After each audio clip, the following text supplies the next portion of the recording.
کہ کریم آقا صلی اللہ تعالی علیہ وسلم نے ارشاد فرمایا، اللہ پاک نے میرے دربار دے وچ ایک ایہو جہا فرشتہ مقرر کیتا ہے۔ توجہ میرے ال بھائی، اللہ پاک نے ابن قیم نے جڑی روایت نقل کی ہے نا جی، سرکار صلی اللہ علیہ وسلم نے ارشاد فرمایا، اللہ پاک نے میرے دربار دے وچ ایک فرشتہ ایویں دا مقرر کیتا ہے کہ جڑا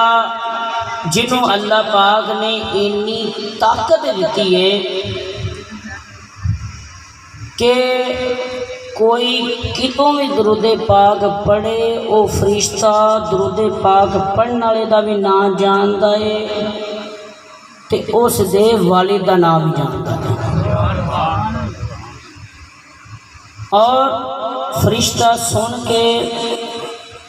میری بارگاہ دے وچ عرض کردا ہے، یا رسول اللہ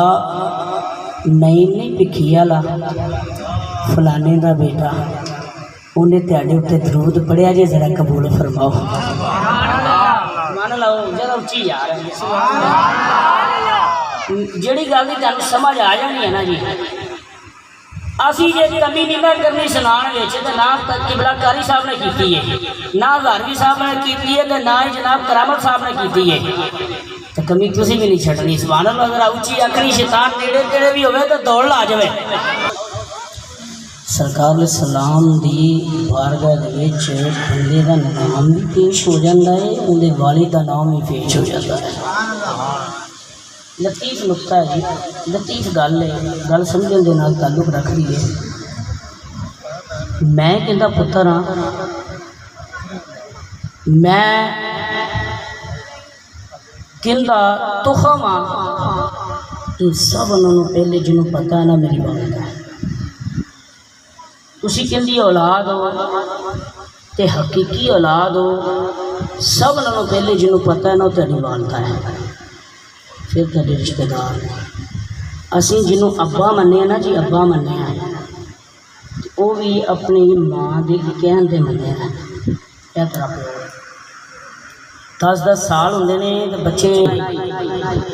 قربان نہ جائیے مصطفیٰ دے دربان تو، جنہوں اللہ پاک نے اتنی پرائیویسی والی جگہ دی علم عطا فرمایا ہے کہ سوائے ماں تو جانتا کو نہیں کہ حلالی ہے یا حرامی ہے، لیکن مصطفیٰ دے دربار نو اے پتہ ہے کہ اے فلانے نا دا بندہ ہے جنہیں پیو دا نام ہی پتہ ہے۔ سبحان اللہ،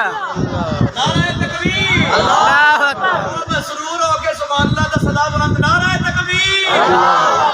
میری بولے وہ نعرہ تکبیر،